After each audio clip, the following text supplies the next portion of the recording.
बिस्मिल्लाहिर्रहमानिर्रहीम। अस्सलाम वालेकुम स्टूडेंट्स, मैं आपका टीचर काशिफ रज़ा। आज के इस लेक्चर में हम सेकंड ईयर केमिस्ट्री के चैप्टर नंबर 9 एरोमेटिक कंपाउंड्स में स्ट्रक्चर ऑफ बेंजीन के बारे में डिस्कस करेंगे। इससे प्रीवियस लेक्चर में हमने जो टॉपिक डिस्कस किया था उसमें हमने देखा कि बेंजीन का जो स्ट्रक्चर है वो स्ट्रेट चेन जो है वो नहीं है। उसके जो दो हाइपोथेटिकल स्ट्रक्चर्स जो हैं वो दिए गए, उनकी जब हमने डिफरेंट टेस्ट किए कि MnO4 के साथ उसका रिएक्शन करवाया और अल्कीन्स और अल्काइंस के फार्मूलों से उसको चेक किया, तो ये बात सामने आई कि बेंजीन का स्ट्रेट चेन स्ट्रक्चर जो है वो नहीं होता। तो बेंजीन को 1865 में माइकल फेराडे ने डिस्कवर किया था, लेकिन 40 इयर्स तक जो है वो बेंजीन के एक्चुअल स्ट्रक्चर के बारे में कोई भी इंफॉर्मेशन जो है वो नहीं मिली। उसके बाद एक साइंटिस्ट था, उसका नाम था कैक्यूल।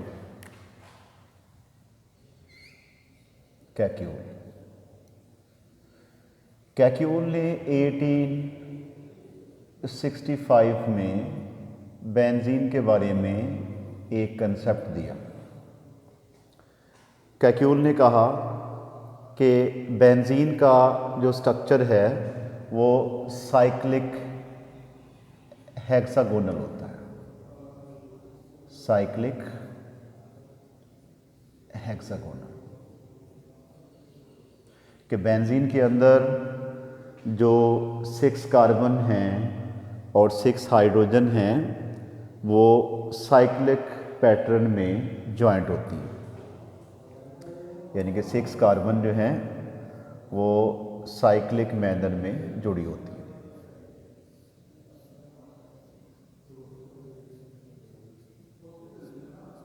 तो इस तरह बेंजीन का स्ट्रक्चर जो है वो क्या हो गया, साइक्लिक हेक्सागोनल हो गया, और जिसमें अल्टरनेट जो हैं वो डबल और सिंगल बॉन्ड्स मौजूद होते हैं। ठीक हो गया। यानी कि 1865 में कैक्यूल ने जो है वो बेंजीन का बाकायदा कंसेप्ट दिया कि बेंजीन का जो स्ट्रक्चर है वो साइक्लिक हेक्सागोनल होता है, जिसमें अल्टरनेट डबल और सिंगल बॉन्ड्स होते हैं। और उसके बाद कैक्यूल ने कहा कि बेंजीन जो है वो मोनो सब्स्टिट्यूएंट होती है। बेंजीन जो है वो मोनो सब्स्टिट्यूएंट होती है कि अगर बेंजीन का, ये आपके पास बेंजीन हो गई, उसने कहा कि इसके 2 स्ट्रक्चर्स पॉसिबल हैं।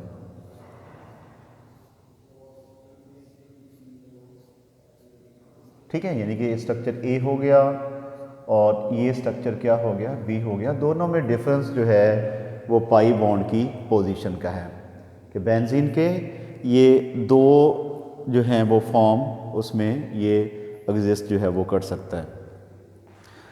मज़ीद बरा उसने कहा कि बेंजीन जो है ये मोनो सब्स्टिट्यूएंट होती है। ये एक्स आपके पास कोई रियल एजेंट है, इसका अगर बेंजीन के साथ रिएक्शन करवाया जाए तो आपके पास ये मोनो सब्स्टिट्यूएंट प्रोडक्ट जो है वो मिल गया। इस मोनो सब्स्टिट्यूएंट प्रोडक्ट का अगर किसी रीएजेंट के साथ रिएक्शन करवाया जाए 3Y के साथ, तो उसके 3 प्रोडक्ट्स बनते हैं। एक प्रोडक्ट बनेगा जी R2 पोजीशन पे, और एक बनेगा मेटा पोजीशन पे, और एक बनेगा पैरा पोजीशन पे। इनके बेंजीन जो है ये मोनो सब्स्टिट्यूएंट होता है, लेकिन इसकी 3 जो हैं वो पोजीशंस होती हैं, आर्दो, मेटा एंड पैरा। ये वाली पोजीशन जो है ये क्या हो गई, आर्दो, और ये हो गई मेटा, और ये हो गई पैरा। आर्दो के सामने वाली आर्दो, मेटा के सामने वाली मेटा, और पैरा के सामने वाली क्या होगी, पैरा।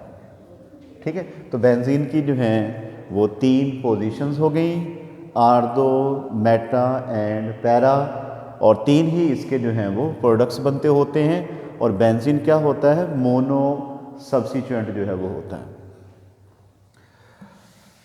अच्छा जी, उसके बाद इसने कहा था कि बेंजीन के अंदर अल्टरनेट डबल और सिंगल बॉन्ड्स जो हैं वो मौजूद होते हैं। कि अगर हम बेंजीन को देखें तो इसमें क्या होते हैं, अल्टरनेट डबल और सिंगल बॉन्ड्स होते हैं अकॉर्डिंग टू कैक्यूल्स फार्मूला। तो इस बात की जस्टिफिकेशन के लिए कैक्यूल ने बेंजीन की करवाई hydrogenation in the presence of nickel as a catalyst. तो जब हाइड्रोजिनेशन करवाई तो ये बेंजीन के सारे पाई बॉन्ड्स ब्रेक हो गए, हर कार्बन के पास एक एक बॉन्ड की हो गई कमी, और वहाँ पे आके ज्वाइंट हो गए हाइड्रोजन। ठीक है, यानी कि बेंजीन कन्वर्ट हो गई साइक्लोहेक्सेन। बेंजीन जो है वो कन्वर्ट हो गई साइक्लोहेक्सेन। ठीक है, अब इसके अंदर ये एक मॉलिक्यूल में 3 मॉलिक्यूल्स का ऐड होना, या 1 मोल में 3 मोल जो है वो हाइड्रोजन का ऐड होना इंडिकेट कर रहा है कि बेंजीन के अंदर 3 जो हैं वो डबल बॉन्ड्स मौजूद होते हैं। ठीक है, अपनी बात की जस्टिफिकेशन के लिए कि इसमें अल्टरनेट जो हैं वो 3 डबल और 3 जो है वो सिंगल बॉन्ड्स होते हैं, उसने बेंजीन की करवाई हाइड्रोजिनेशन और हेलोजिनेशन। इसी तरह उसने जो है वो बेंजीन की हेलोजिनेशन करवाई, यानी कि क्लोरीन से रिएक्शन करवाया। तो जब रिएक्शन करवाया तो हमारे पास हर कार्बन में एक एक बॉन्ड की जो है वो कमी हो गई, और हर कार्बन पे एक एक क्लोरो जो है वो एडजस्ट हो गया।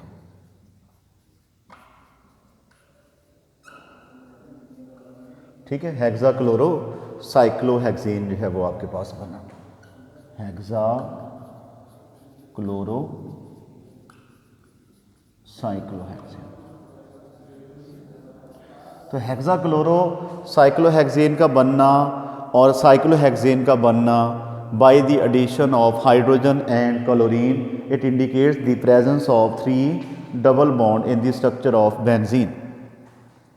ये बेंजीन के स्ट्रक्चर में 3 डबल बॉन्ड्स की मौजूदगी की इंडिकेशन जो है वो देता है। ठीक हो गया। अच्छा, उसके बाद जी अगर हम देखें कि कार्बन और कार्बन के दरमियान अगर सिंगल बॉन्ड हो तो बॉन्ड लेंथ होती है 1.54 एंगस्ट्रॉम, और अगर डबल बॉन्ड हो तो बॉन्ड लेंथ होती है 1.34 एंगस्ट्रॉम, और अगर ट्रिपल बॉन्ड हो तो 1.20 एंगस्ट्रॉम जो है वो बॉन्ड लेंथ होती है। जब एक्सरेज एनालिसिस किया गया बेंजीन का, एक्सरेज एनालिसिस ऑफ बेंजीन, तो उसमें देखा गया कि जैसा कि कैक्यूल ने कहा था कि बेंजीन में हर कार्बन में हाइड्रोजन मौजूद होता है, और इसमें अल्टरनेट जो हैं वो डबल और सिंगल बॉन्ड्स होते हैं। ये स्ट्रक्चर हो गया कैक्यूल का। अच्छा, कैक्यूल के कंसेप्ट के मुताबिक बेंजीन की 2 कार्बन्स के दरमियान डबल बॉन्ड होता है, नेक्स्ट में जो है वो सिंगल बॉन्ड होता है। अल्टरनेट पैटर्न में डबल और सिंगल बॉन्ड्स होते हैं। जिन 2 कार्बन्स के दरमियान डबल बॉन्ड है उसकी बॉन्ड लेंथ होनी चाहिए थी 1.34, और जिसमें सिंगल बॉन्ड है उसकी बॉन्ड लेंथ होनी चाहिए थी 1.54। लेकिन जब एक्सरेज एनालिसिस किया गया तो बेंजीन की हर कार्बन और कार्बन के दरमियान जो बॉन्ड लेंथ है वो 1.397 थी। कार्बन और हाइड्रोजन के दरमियान 1.09 थी और बॉन्ड एंगल जो है वो 120 डिग्री था।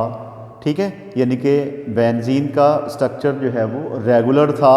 रेगुलर स्ट्रक्चर वो होता है कि जिसमें तमाम बॉन्ड एंगल्स और तमाम बॉन्ड लेंथ्स जो है वो बराबर हों।